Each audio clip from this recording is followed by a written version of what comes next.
Una silla de masajes puede parecer extravagante.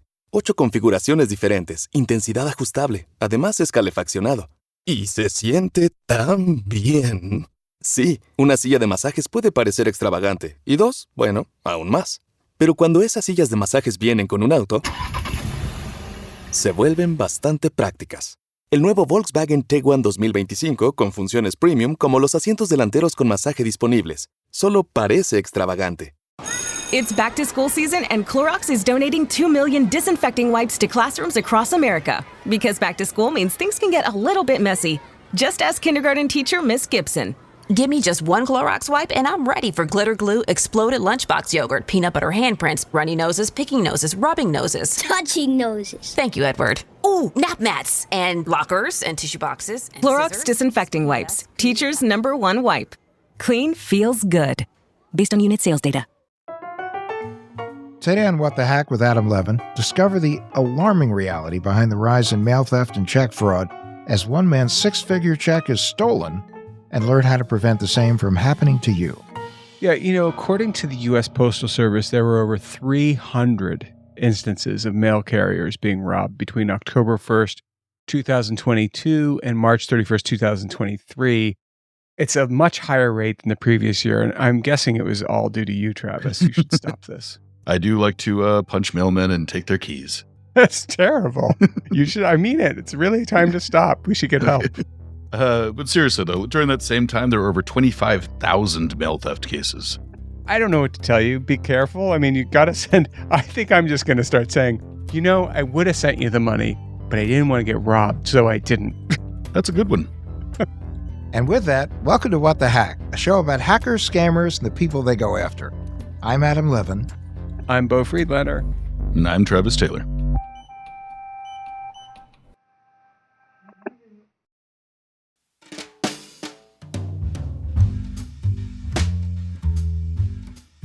Hi, Alexander. Well, that's not exactly your name. We normally ask people where they're coming from and what their names are, but in order to protect the innocent in a very interesting conversation today, we are identifying our guest as Alexander. Okay, so we're going to call him Sasha because that's the Russian diminutive of Alexander. So they might call you Alexander. I'm calling you Sasha. The other thing that's going to happen today is we're going to assume that Sasha is coming to us from Norway. I was going to say Togo, but so here we are. He's already annoyed with us. So, Alexander, what do you do for a living? I work at a large, well-known financial institution as a private banker. And what brings you on our show today? Well, I had a very interesting situation that happened to a client of mine. And as a longtime listener and fan of the show, I think it's very interesting what happened. And I think that there's some lessons that can be learned that will help out your audience. What happened exactly? So I was on vacation in Turks and Caicos and got a frantic call from a client who's a C-suite executive at a very large publicly traded company, that a check that he had written out to the county treasurer's office for his vacation home had some fraud on it. Now, this was a check to pay his property taxes? It was his annual property tax check that is in the 6 figures. Okay, so what kind of money are we talking about here? Well, more than 100,000 and less than 500,000. So he has a modest house somewhere. That's like somebody reporting on a federal form. What's your net worth? Oh, somewhere between 500,000 and 2 billion. Pretty big check to send in the mail. He had a poor experience when he FedExed a check once. So to avoid that issue, they decided to send it regular mail. He did drop it off at the post office. He didn't drop it in a mailbox on the street corner. But I guess it didn't matter, did it? Because it got stolen, right? Correct. He received a notice from the county treasurer's office saying that his bill hadn't been paid. He was accruing penalties and interest. And with a check like that, I imagine no matter how wealthy you are, you check to see if something like that has been cashed. Had it been? So when the client found out, they immediately contacted an attorney, and the attorney was able to figure this out actually very quickly. So was the check cashed right away? The check was cashed probably 10 days after the check was mailed. If one is looking at one's account and one sends a check to a government authority, 10 days seems to be not an unreasonable amount of time. It would look kosher if you were just looking at the account as opposed to actually clicking on. Many accounts now have pictures of the front and back of the check, so you can actually see who cashed it. Most people wouldn't think to look at the picture on the back and see that who cashed it. Is that what he did? They were able to figure out that the check was deposited in another financial institution, large national bank, approximately 4 days after the check was mailed. A account that was opened up in a name that was similar to the pay to on the check. In this case, instead of saying County Treasurer's Office, it said Comity, C-O-M-I-T-Y, Treasurer's Office, LLC. There was a California-based business that was set up through the state in that name that was then able to be used to open up the checking account. And promptly 4 days after the check had been cashed, the entity had been closed out. The entity that was opened replaced the word county with the word comity. Is that right? Correct. C-O-M-I-T-Y, which roughly looked like the spelling on the pay to the order of. That's amazing to me with a check that size that people wouldn't be a little more dot and T crossingly, accurate. But I guess that's one of the many things that a scam relies on. Correct. Even at a large bank, one can know a teller at that large bank. And so if there's an inside person on the scam, which is believable when we're talking about somewhere between $100,000 and $500,000, because that's a rather big chunk of change, there might be an inside person. So that could be the easiest explanation for how that check got through. Do you have any sense of how that part of it went down? Well, the lawyer just figured out kind of where the check ended up. The two institutions are conducting an investigation onto, that issue. Okay, so that's still ongoing. I don't know anything regarding the investigation. I just know it's ongoing. These tend to take up to 180 days. And what I was told was based on the size of the check, the other bank would most certainly take all of those days before they would admit any sort of liability. Being in the banking industry, I do know that you can't just show up to a bank and say, "Hi, I'm Alexander. I'd like to open up a checking account." They say, "Here you go, Alexander." You need to provide some sort of identification, at least one form of identification. You need to have an address. There needs to go through a KYC or know your customer process. So, the ability to open up this account and not have it be an actual human being, there must be, a fake driver's license or something like that. Or as someone mentioned earlier, it could have been an inside job. We did a show with Dr. David Maiman where we talked about how driver's licenses and fake IDs have played a major role in bank fraud.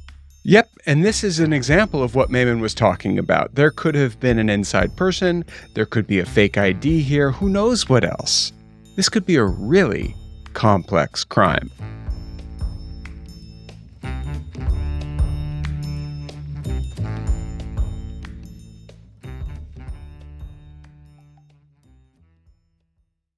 This episode is brought to you by the world's first reposado from Tequila Herradura. Made with slow-cooked, hand-harvested agave sealed into oak barrels and aged 11 months.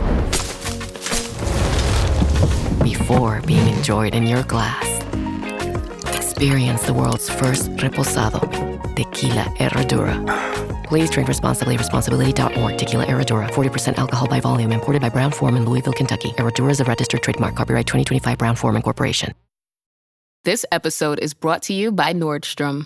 Summer's almost out and fall's calling. Luckily, Nordstrom has everything you need for the season ahead, all under $100. Discover new arrivals from your favorite brands like Mango, Princess Polly, Wave, Free People, BDG, and more. Whether you're planning a last-minute getaway, heading back to class, or refreshing your office looks, you'll find the latest trends and beauty must-haves without breaking your budget. It's easy, too, with free shipping, free returns, and in-store order pickup. Shop today, in stores, and at Nordstrom.com.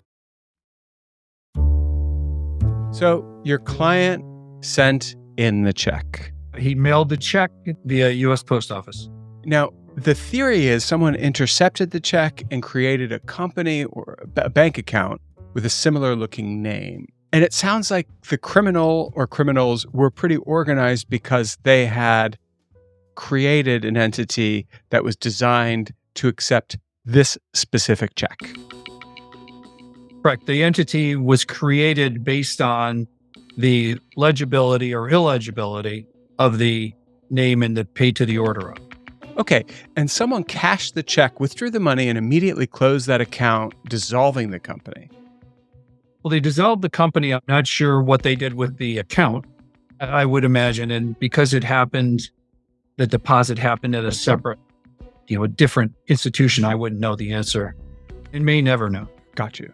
Well, the one thing about these investigations also I found when you're dealing with banks is they're not going to tell you. They do their own investigation, and they talk about privacy rights, even for criminals. So therefore, nobody's giving up any information. That's what's so frustrating about dealing with institutions and these kinds of investigations. Can you walk us through the response of the Treasurer's Office? The Treasurer's Office was very helpful. First, they wanted to know what happened. But secondly, the biggest concern that I had was the large amount of interest and penalties that have been accrued. So I was able to get them to waive those fees and penalties. However, they still needed their check for an additional $100,000 to $500,000, which the client, they gave them a grace period of a couple weeks, but the client had to write them another check. Just out of curiosity, the second time the client had to send out a check, did they mail it again? It's interesting because they did send it FedEx, which is the mode that they tried to avoid from the beginning. But this time the Treasurer's Office was looking for it and had very specific instructions how to get it to them.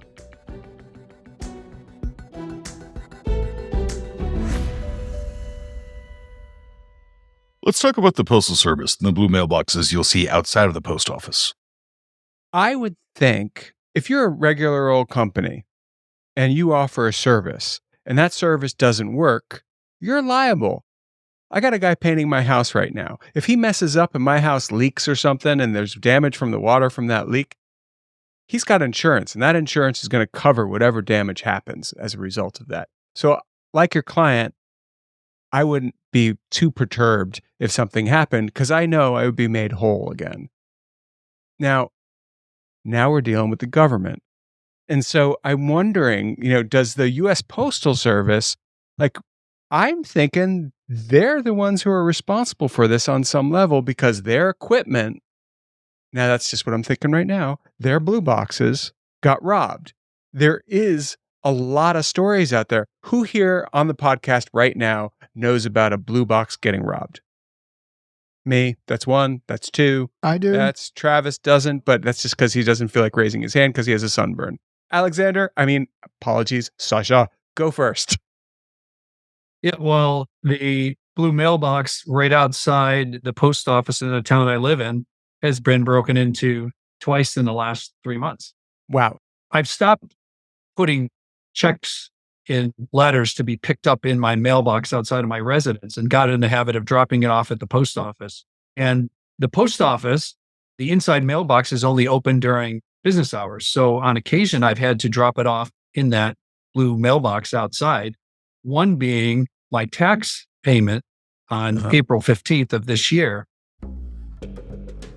Well, there was several stories about the fact that thieves were so creative that they didn't waste time breaking into the mailbox. They simply ripped the mailbox out of the concrete, threw it in the back of a truck, and took it away.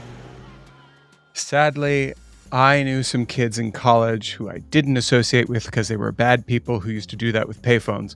I might have known them. At any rate, I think the statute of limitations is passed on that one. This is intense, and I had no idea that blue boxes were being targeted. But there is a rising incidence of these kind of crimes. Yeah, apparently it's roughly doubled since 2022. Okay, so now we know. The answer to this question is, do you take time off from work like Sasha, aka Alexander, does and go to the post office and drop stuff off? Do you walk your check to the place where it's supposed to go and hand deliver it to a person who can prove that they work for that agency? I mean, Adam, what do? You have a not inconsiderable tax burden. So how do you send your money? Well, the overwhelming majority of the money that I send to state and federal authorities and local authorities is electronically.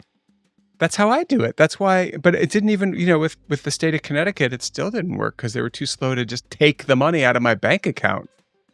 But electronically is a thing.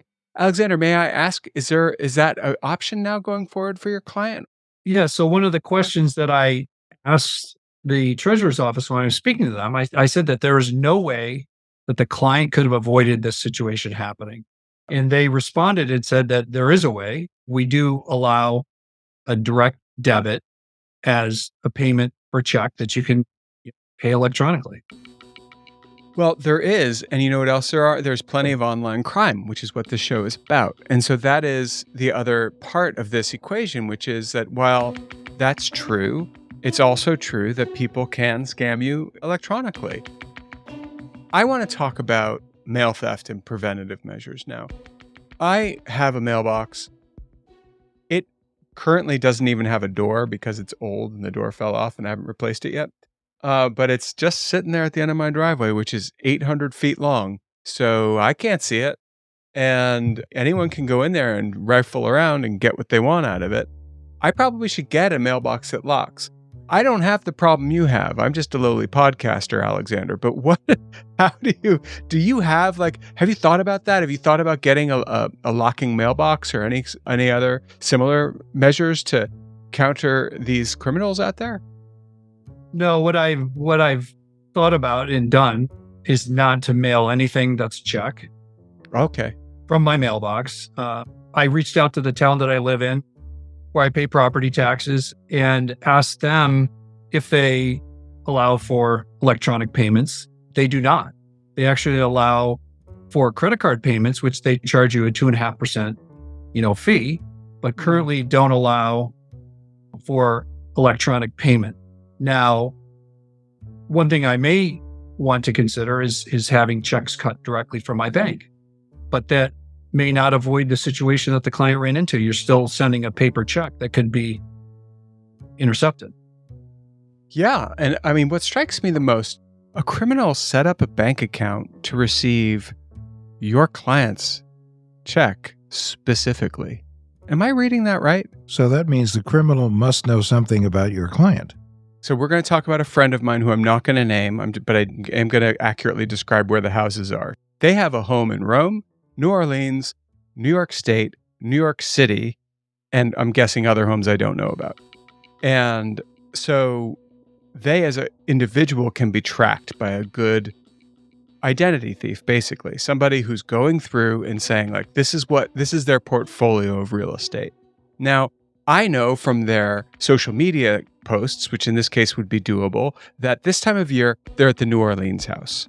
So I know this time of year, they still have to pay tax on the New York house. And so I can reliably know that check is going to leave New Orleans, probably at, this location, yada, yada, yada. To me, what I'm thinking is if there's $100,000 on the line, there's a group of schlemiels out there who've seen Ocean's 11 and are organized. And they're putting together a crime that works. I think that leaves out the fact that the recipient is something that people will be sending money to. You're not going to be sending a Christmas card or a love letter to a county treasurer. You're going to be sending them money. So if you just even happen to see that envelope as part of a wider mail theft scam, you'll probably be able to know that is going to, in fact, have a check in it. Oh, sure. And you know all the addresses of, like, you can tell what a lot of them just say, like state tax authority or some version of that. Is the only answer to stop mailing checks? I think so. I think that the answer is that taxing authorities should make available to every person who is paying them the ability to go online to a secure site that's their site, because a lot of times you'll get a bill now from different taxing authorities and will say, or you can pay online at our site, and they specify the site. And I think it's in everyone's best interest to actually do that. And if they only take a credit card that charges you 2.5% on the money you're sending, and you have to happen to be sending $200,000, that's a big chunk of change, Adam. Well, I've noticed with a lot of the sites now, what they'll say is you have the option of either paying by credit card or providing banking information to that site so they can make a direct debit. That some people justifiably are a tad concerned about providing banking information directly to taxing authorities because many of them have proven they don't know how to safeguard that information. We have entire states where their entire tax base has become victims of a data breach. Well, not only that, but I don't want, I don't have certain things on auto pay because I want to know what they're asking for first. And the state and the Fed is definitely two of those people that don't have access to my bank account willy-nilly. So you are no mail check guy, Alexander. Travis, what about you? I mail checks, but I pay a little bit extra for the confirmation of delivery and get them insured if it's for anything above a certain amount. I just blindly mail checks like a schmo. Yeah, I mean, if it's going to be something to like the garbage company or whatever, where it's not going to be a huge amount of money, that's one thing. But it's that person's on auto pay from PayPal, actually. But I think I just sent a check. What I do is I use the little green form that you can get, which sends a postcard back to you, notifying you that they've received the piece of mail, and I send it certified. And I haven't had a problem, but I'm also not sending checks for a lot of money. I'm sending, very middle-class amounts of money. And so I don't think I'm a target.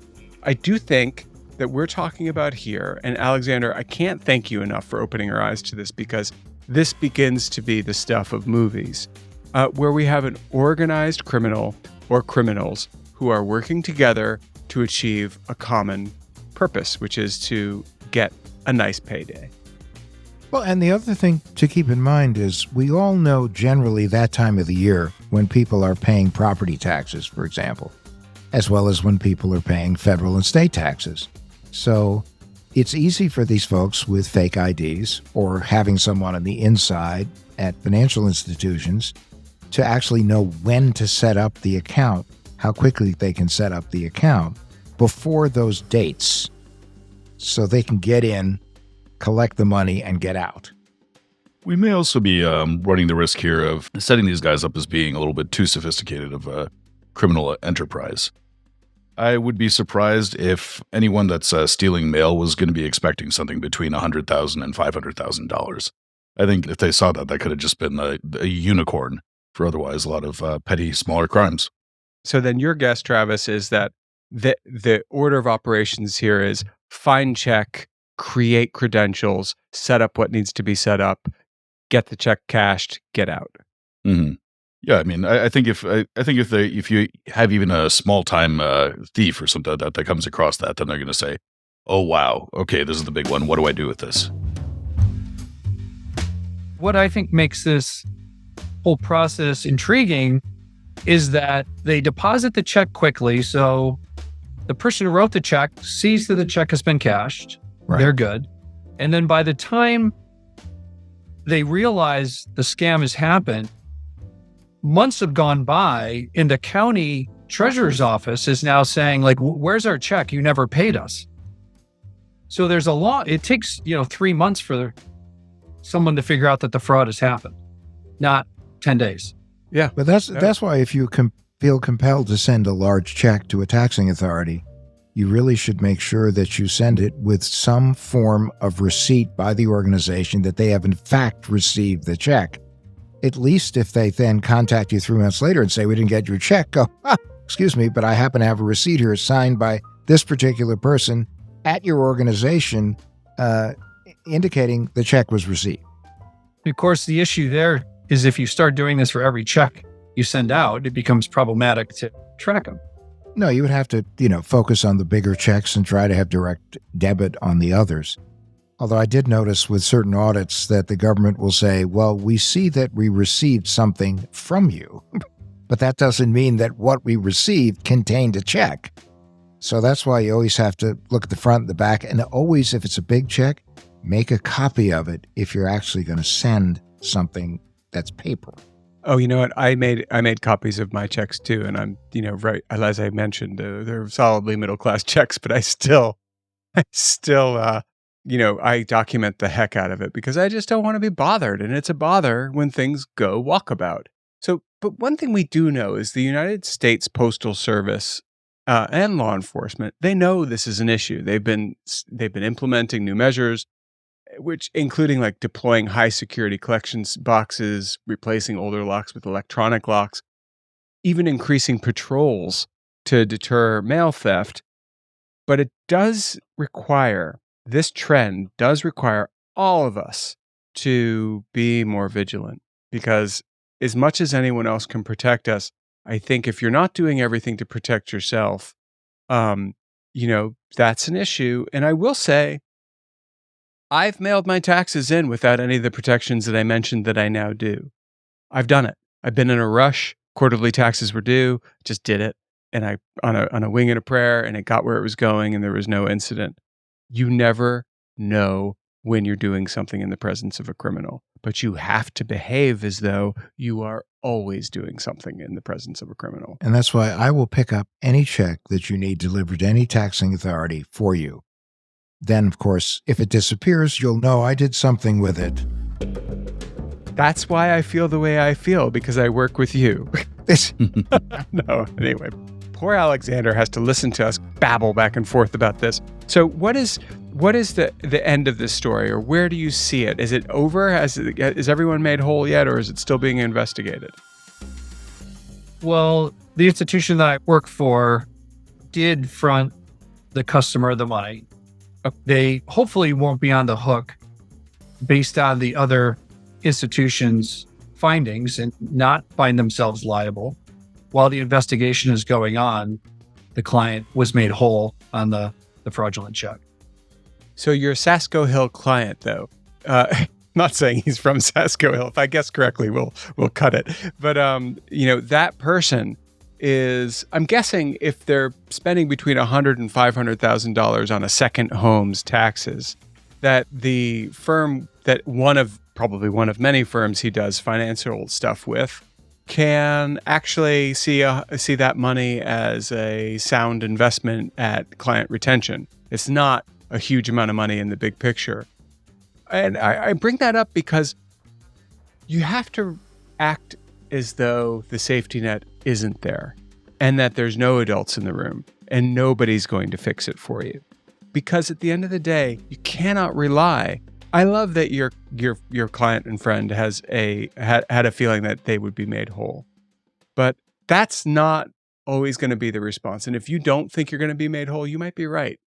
The way that you can avoid it, as Adam is fond of quoting the Karate Kid, Mr. Miyagi, if you don't want to have your mail stolen from a blue box, don't be there. Yeah, don't be there.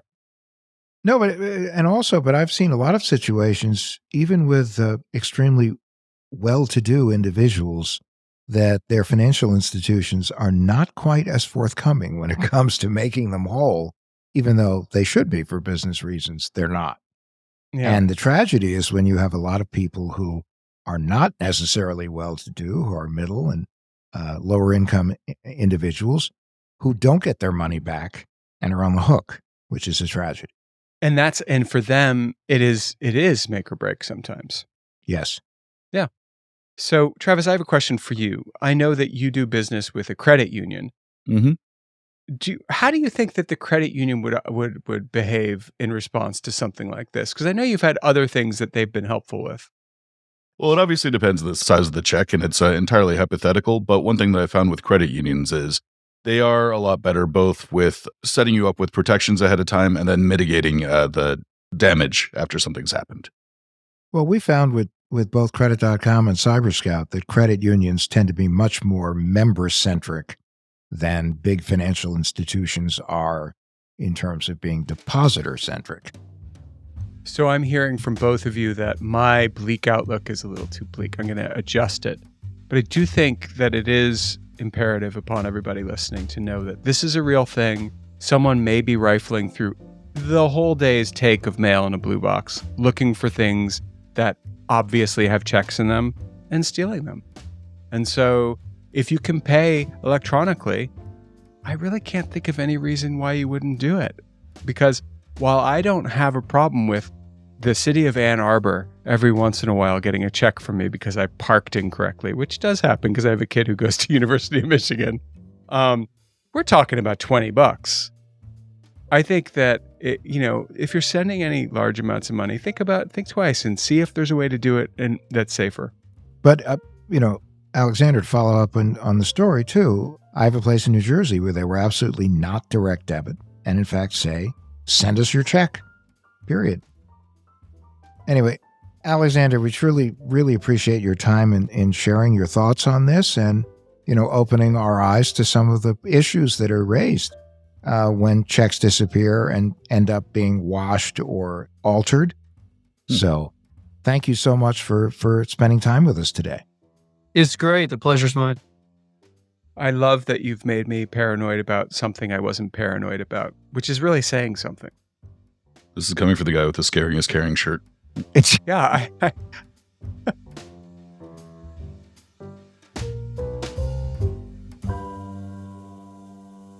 As Alexander said, he's a listener of the show, and if you have a story, we want to hear it. So please get in touch with us at info@adamlevin.com. Make your next vacation unforgettable on Royal Caribbean's newest ship, Star of the Seas. It's everything you've loved about every family vacation you've ever been on, with mind-blowing thrills at the largest water park at sea, 7 onboard pools for every level of chill, more than 40 ways to dine and drink, and even more to enjoy at our award-winning private island, Perfect Day at Coco Cay. This is the new Star of the Seas. Click or tap the banner to find out more. It's Wednesday, Adams. I see you're trying to distract yourself from your own banal thoughts. Let me help. Here's a recording thing made of my latest root canal.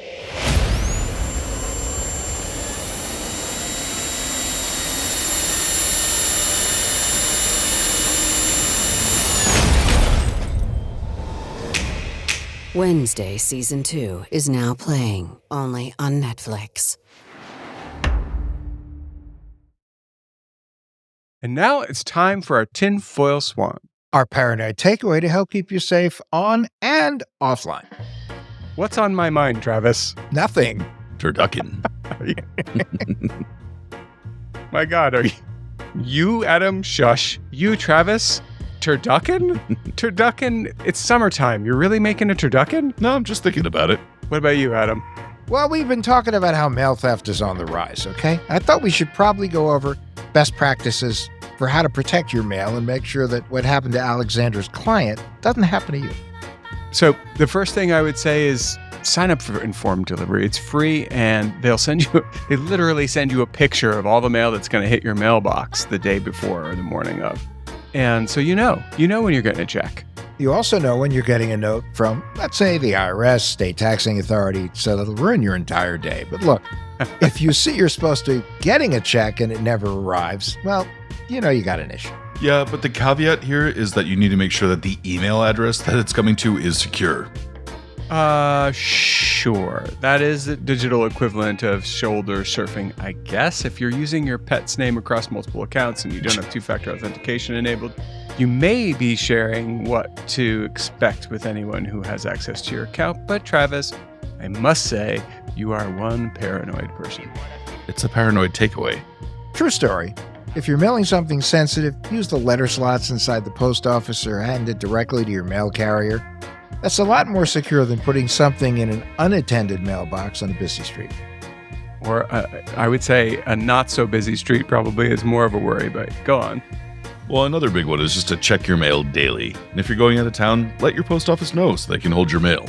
Having a whole bunch of accumulated mail is a signal that not only are you less likely to see a missed piece of it, but that your home is unattended, which opens up a completely separate can of worms.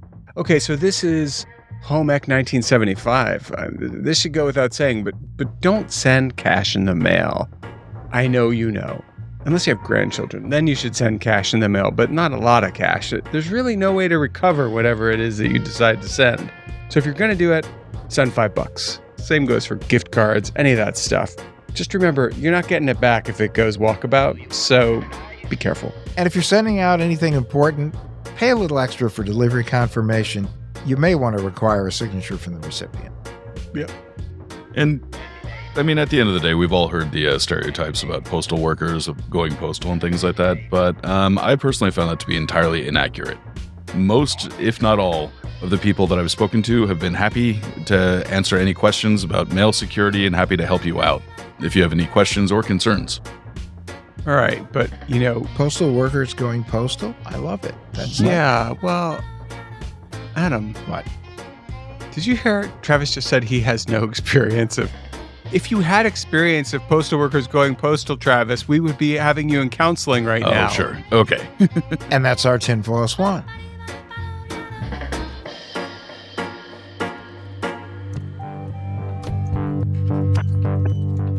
What the Heck with Adam Levin is a production of Loud Tree Media. You can find us online at adamlevin.com and on Instagram, Twitter, and Facebook at Adam K. Levin.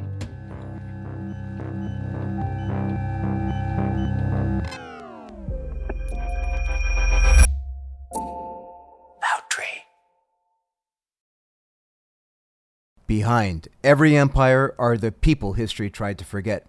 Lost Roman Heroes tells the stories of the remarkable characters who shaped Rome from its mythical beginnings to its final fall. Each episode blends armchair storytelling, sharp historical insight, and a bit of humor to bring these lost figures to life. From generals to scientists, from rebels to empresses, from priests to politicians, these lost Roman heroes have one thing in common. They stood up for civilization when the bad guys threatened, and in doing so, they changed the course of human history.